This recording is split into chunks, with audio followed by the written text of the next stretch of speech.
나는 당신이 오래오래 걸었으면 좋겠습니다. 아파서 못 걷는 게 아니라 걷지 않아서 아프다. 나이가 들면서 근력이 떨어지는 이유. 공원이나 피트니스 센터에 가면 열심히 운동하는 젊은이들을 볼 수 있다. 친구들과 어울려 술을 마시거나 영화를 보는 대신 운동을 하기로 마음먹은 대견한 젊은이들이다. 그런데 지금 애써 만들어 놓은 근육이 중노년이 되었을 때도 그대로 유지될까? 평생 운동을 꾸준히 한다면 모를까?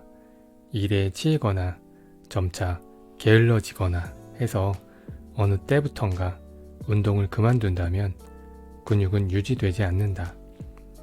실제로 나이 드신 분들 중에 젊어서 운동 광이었던 사람도 적지 않을 것이다. 이들은 흔히 나이가 나이인지라 근력이 부쩍 떨어졌어 하는 식으로 말하곤 한다. 그런데 근력이 떨어진 것은 나이가 들어서 근육의 수가 줄었기 때문이 아니다. 근육의 구성 단위인 근섬유는 태어나서 죽을 때까지 숫자가 크게 변하지 않는다. 이 또한 근육의 중요한 특징이다. 나이가 들면서 나타나는 대표적인 신체 현상은 병에 대한 저항력이 떨어진다는 것이다. 백혈구 속에 있는 면역 세포의 수가 25을 정점으로 점차 줄어들기 때문이다. 또한 나이를 먹으면 뇌 세포 수가 줄어들기 때문에 건망증이 생기기 쉽고 머리카락과 치아 수도 줄어든다. 이처럼 대부분 세포는 나이가 들수록 숫자가 줄어든다. 그러나 근육은 면역 세포나 뇌 세포와 달리 숫자에서 나이의 영향을 적게 받는다.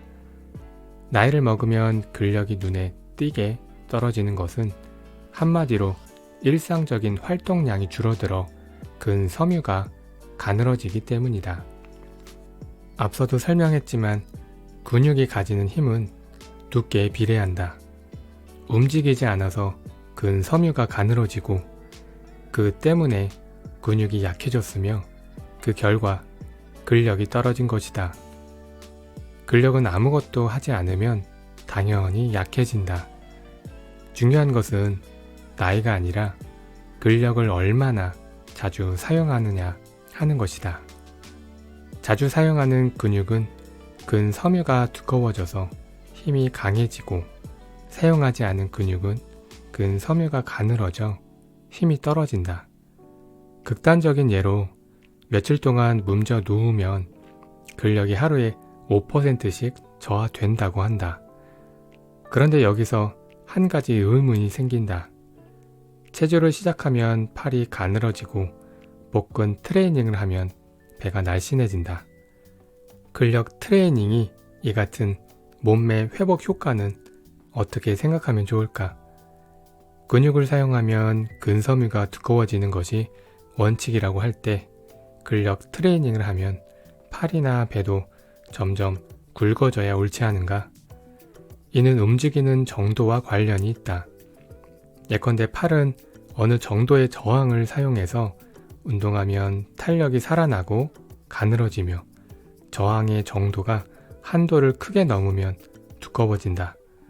적당한 수준일 때는 근육 주변에 붙어있던 지방 조직이 없어져 날씬해지며 강도가 세지면 근육이 두꺼워지므로 팔도 두꺼워진다. 별도의 운동을 하지 않고 일상적인 수준에서만 근육을 사용한다면 또 다른 현상이 나타난다. 우선 극단적으로 사용하지 않으면 점점 마르고 가늘어진다. 예를 들어 거동이 불편한 상태로 오래 입원한 환자의 팔다리를 생각해 보면 된다. 그리고 극단적인 정도는 아니지만 별로 사용하지 않으면 지방이 쌓여 점차 굵어진다. 지금은 이렇지만 젊을 때는 나도 펄펄 날았어 라고 입버릇처럼 말하는 사람들도 있다. 지금은 무릎이 아파서 몇 걸음만 걸어도 신음이 절로 나오지만 젊었을 때는 육상 선수로 뛰기도 했다는 것이다.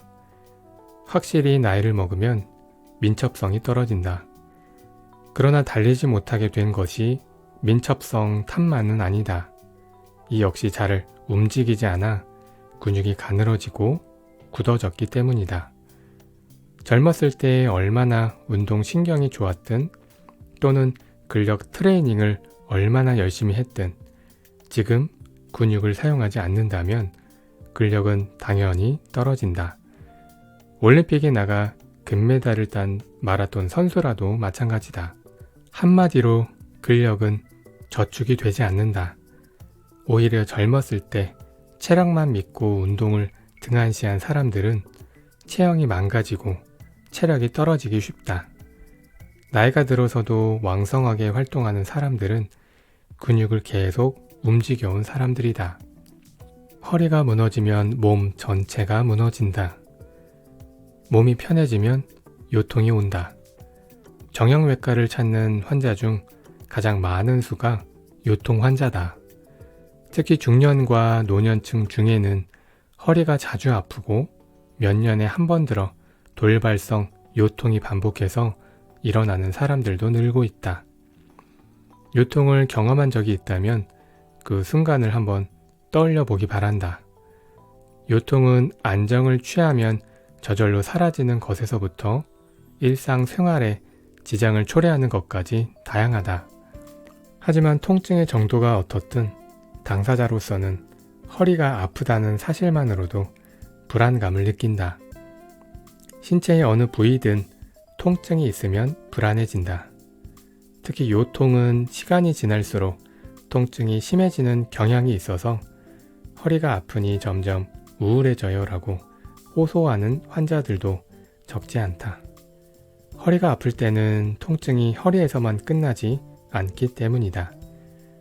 허리에서 시작해 목 부위까지 무지근한 아픔이 퍼지고 걷거나 앉을 때마다 다리가 아프며 급기야는 팔을 움직이기도 힘든 상태가 된다. 허리는 우리 몸에서 가장 중요한 부위다. 허리가 아프면 몸 전체의 기능에 장애가 올지 모른다는 생각이 들고 이대로 영영 못 움직이는 건 아닐까 하는 불안감에 휩싸이게 된다. 요통이 정신작용과도 관련된 자율신경을 불안정하게 만들어서 허리가 아프면 심한 불안감을 느낄 수 있다는 설도 있다. 허리 부위로 자율신경 다발이 지나기 때문이다. 이처럼 정신적인 불안감까지 일으키는 요통은 평소의 운동 부족과 큰 관련이 있다. 사실 생활 속 사소한 변화로 운동량이 줄었을 때 요통이 생기는 예가 많다. 여기서 말하는 운동량은 조깅이나 국민 체조 같은 운동이 아니라 좀 더 사소한 것을 가리킨다. 즉 깨닫지도 못할 정도의 생활 속 운동량 감소가 요통의 원인이 되기도 한다는 뜻이다. 나도 30살 때 이사를 한 후 돌발성 요통이라는 급성 통증을 앓은 적이 있다. 돌발성 요통은 어느 순간에 허리에 무리하게 힘을 가했다가 추간판, 척추 원반이나 인대, 근육에 문제가 생겨 심한 통증을 느끼는 증상이다. 하지만 이 증상이 이삿짐을 운반하다가 생긴 것은 아니었다. 이사를 하기 전에는 지하철을 갈아타고 직장에 다녔지만 직장인 병원 근처로 이사하면서 출퇴근 수단이 버스로 바뀌었다. 돌발성 요통은 이사를 끝내고 버스로 출퇴근한 지 한 달 만에 발생했다. 그 전에는 집에서 역까지 걷고 지하철을 갈아타기 위해 역 구내를 걸었으며 역에서 병원까지 또 걸었다. 또 지하철역에서는 에스컬레이터를 타지 않고 계단을 이용했다.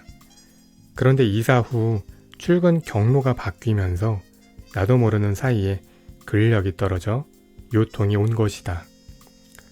허리에 이상을 눈치채고부터 요통이 가져오는 불안감을 느꼈는데 아니나 다를까 일주일 후에 돌발성 요통이 일어나고 말았다.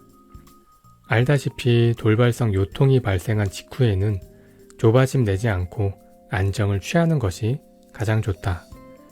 그래서 나도 당시 이틀 정도 집에서 휴식을 취했고 얼마 후 그럭저럭 회복되었다. 그런데 여기서 한 가지 주의해야 할 것은 요통이라고 해서 모두 안정을 취하면 되는 것이 아니라는 사실이다. 안정을 취할 때는 통증이 가라앉고 움직일 때는 아프다면 돌발성 요통 같은 운동 관련 통증이므로 걱정할 필요는 없다. 그러나 안정을 취하든 움직이든 통증이 가시지 않는다면 허리 외에 등뼈나 내장 기관과 질환을 의심해 봐야 한다. 이럴 때 무턱대고 계속 안정만 취했다가는 오히려 병을 키울 수 있으므로 빨리 병원에 가서 진찰을 받아야 한다.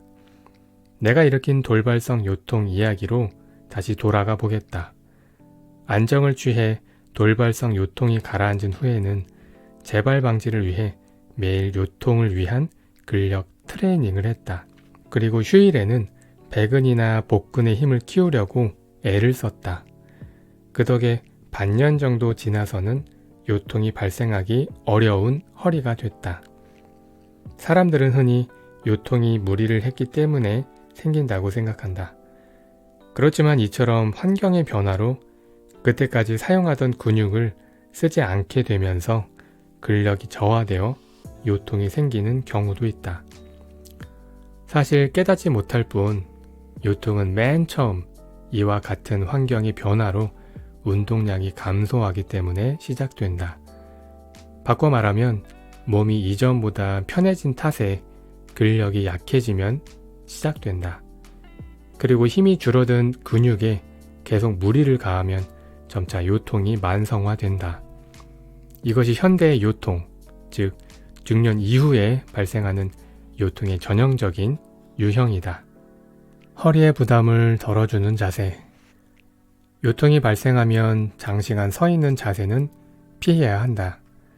장시간 서 있으면 더 악화되기 때문이다. 의자에 오래 앉아 있어야 한다면 때때로 발을 꼬아주거나 30분 정도에 한 번씩 허리를 풀어준다. 일어서서 주위를 걷고 등 근육도 활짝 펴준다. 요통이 있을 때는 무릎을 꿇고 앉는 자세도 피해야 한다.